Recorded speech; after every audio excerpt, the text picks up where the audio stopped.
तर आज कृषी विशेष आज आपल्यासोबत आहेत तालुका कृषी अधिकारी गेवराई श्री सचिन गिरी सर.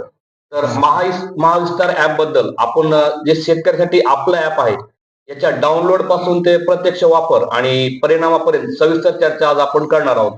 तर याबाबत आपण सचिन गिरी सर यांना काही ऍप बद्दल प्रश्न विचारणार आहोत. तर माझा पहिला प्रश्न सर राहील जे महाविस्तारचे उद्दिष्ट आहे सर जे की प्रत्येक गावामध्ये पोस्टर फिरतंय महाविस्तार ऍपचं, तर प्रत्येक गावात पोहोचवणं हे उद्दिष्ट दिलं आहे. यामागची नेमकी संकल्पना काय आहे?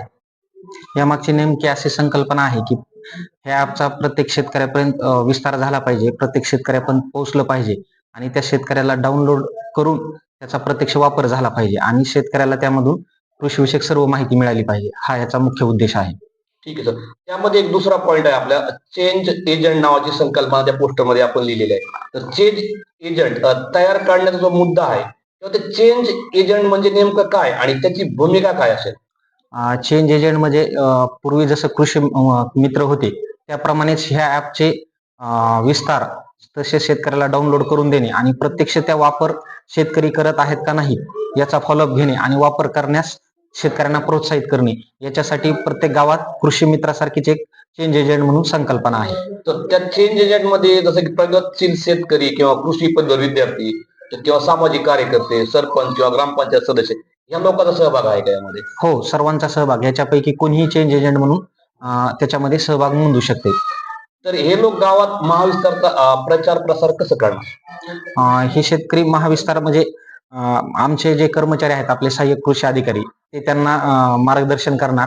तसेच आम्ही देखील त्यांना मार्गदर्शन करणार आणि ते आम्ही केलेलं मार्गदर्शन तसेच या शेतकऱ्यांचं त्यांना ह्या ऍप बद्दल ट्रेनिंग आम्ही व्यवस्थित देणार आणि ते शेतकऱ्यांना ती माहिती देणार आणि प्रत्यक्ष त्या गावामध्ये त्याचा वापर करणार आणि त्या शेतकरी वापर करत आहेत का नाही याचा फॉलोअप घेऊन त्यांना ती माहिती देणार.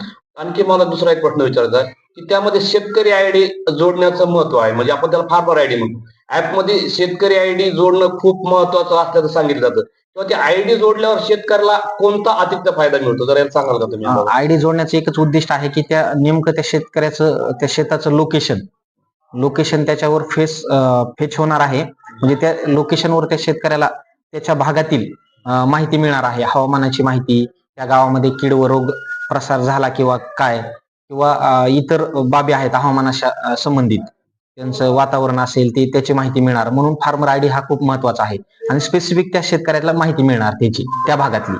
तर तुम्ही आता सांगितले त्यामध्ये पीक सल्ला मिळणार किंवा एआय मार्गदर्शन, याद्वारे जे पीक सल्ला शेतकऱ्यांना दिला जाणार आहे तर तो त्यांच्या निर्णयावर कसा परिणाम करतो किंवा एखादं प्रत्यक्ष उदाहरण आम्हाला सांगाल का पीक सल्ला किंवा पीक सल्ल्याचं काय होतं की प्रत्येक शेतकरी आता आमच्या कर्मचाऱ्याशी संपर्क असतातच, परंतु कधी कधी वेळेवर संपर्क न होणे किंवा विद्यापीठाशी सायंटिस्टशी संपर्क न होणे आणि इतर माध्यम जे आहेत इतर माध्यमात देखील माहिती आहे युट्यूबवर वगैरे, परंतु ह्याच्यावर वन स्टेप सोल्युशन आहे की त्यामध्ये एआय स्वरूपात आहे. आता समजा एखाद्या शेतकऱ्याला माहिती पाहिजे आणि माझ्या पिकावर असा किडा आली, मी शेतकऱ्याला किडीचा जर त्यांनी फोटो टाकला आणि विचारलं की ही कोणती किडा आहे की ह्याला उपाय काय करायचा, तर याची देखील ह्याच्या माध्यमातून माहिती मिळणार आहे.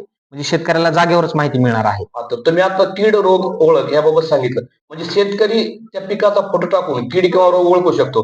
तर याची विश्वासार्हता किती आणि पुढे शेतकऱ्यांनी काय करावं, जरा याबद्दल सांगा. विश्वासार्हता याच्यामध्ये हे कुठल्याही काय प्रायव्हेट कंपनीचा ऍप नाही, हे महाराष्ट्र शासन कृषी विभाग यांनी डेव्हलप केलेलं ऍप आहे आणि याच्यामध्ये चारी कृषी विद्यापीठाचे जे सायंटिस्ट आहेत त्यांच्या माध्यमातून ही माहिती दिलेली आहे. त्यामुळे ही 100% विश्वासार्हता ऍप आहे.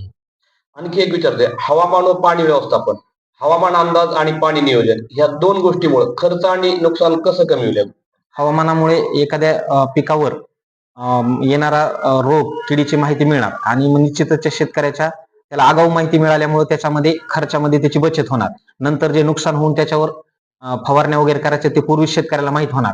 आणि जे पाण्याचं व्यवस्थापन आहे म्हणजे याच्यामध्ये आता पाण्याच्या संदर्भात हे आहे एवढं नाही, त्याच्यामध्ये आणखी पाण्याच्या संदर्भात नाही, अपडेशन चालू आहे.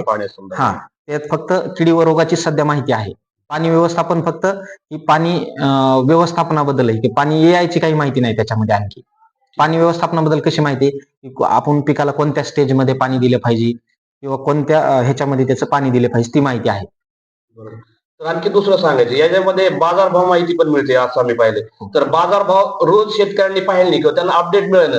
शेतकरी विक्रीचा जो योग्य निर्णय कसा घेऊ शकतील किंवा त्याचा फायदा कसा होईल या ऍपचा? आता बाजारभावचं कसं असतंय की मार्केटमध्ये जे व्यापारी असतात त्यांचा भाव असा तोंडी असतो किंवा कुठं लिखित नसतो किंवा असा असा भाव चालू आहे म्हणून शेतकऱ्याला गावात माहिती होते.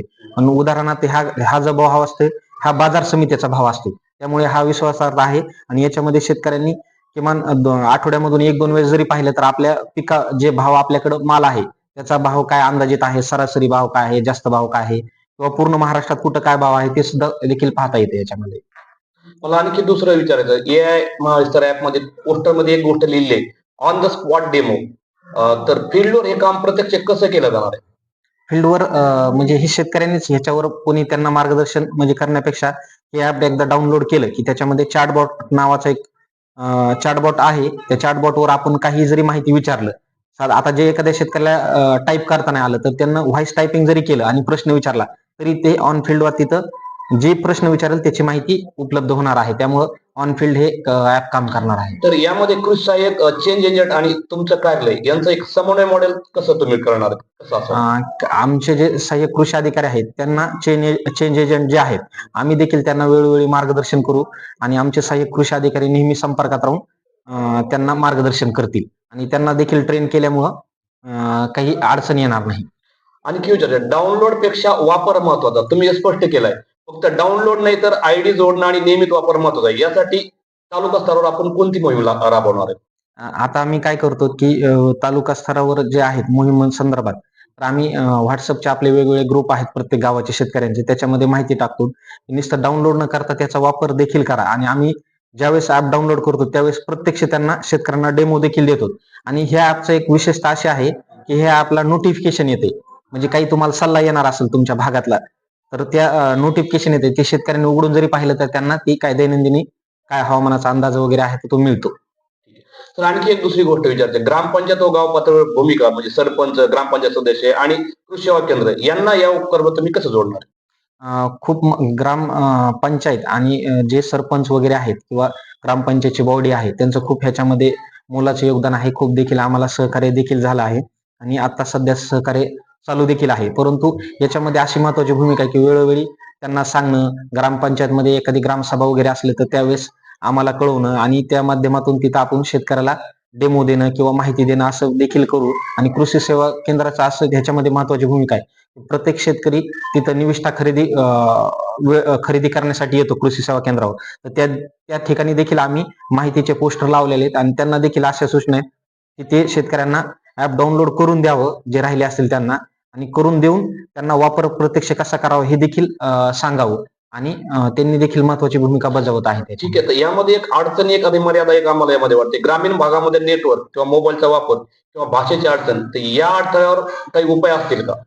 बऱ्यापैकी आपल्या तालुक्यामध्ये नेटवर्कचा तसा इश्यू नाही. परंतु थोडं जरी नेटवर्क असलं हे एकदा ऍप डाउनलोड केलं तर चॅटबॉट ह्याचा व्यवस्थित काम करतो. तसेच याच्यामध्ये भाषेची कुठलीही अडचण नाही. त्यामध्ये मराठी भाषा देखील उपलब्ध आहे.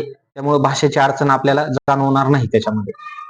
तर मला आणखी एक दुसरं विचारायचं यामध्ये शासकीय योजनेची जोड महाविस्तार ऍपमुळे पीक विमा, अनुदान किंवा योजनेचे अर्ज जसं आपण नानाजी कृषी संजीवनी प्रकल्प किंवा महाडीबीटी याचे अर्ज पण त्या ऍप मार्फत करतात का? नाही, सध्या फक्त त्याच्यामध्ये अपडेशन चालू आहे. भविष्यामध्ये याच्यामध्ये सर्वच योजनांची माहिती मिळणार. माहिती तर आता देखील मिळते परंतु अर्जाची सुविधा देखील याच्यामध्ये चालू होणार आहे.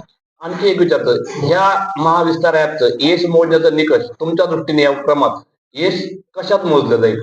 यश याच्यातच मोजलं जाईल की आपल्याला काउंट कळतो कोण्या गावामध्ये किती डाउनलोड झाले आणि वापर देखील शेतकरी करत आहेत आणि भविष्यामध्ये आपल्याला याची आणखी माहिती मिळेल की कशा प्रकारे ह्याच्यामध्ये आणखी काम चालू आहे आणि याच्यामध्ये काय आवश्यकता आहेत आणि याच्यामध्ये काही दुरुस्त्या असतील तर ते पण आम्हाला कळवाव्यात. आपल्याला भविष्यामध्ये त्याच्यामध्ये अपडेशन करायला वरिष्ठ कार्यालयास कळवता येईल.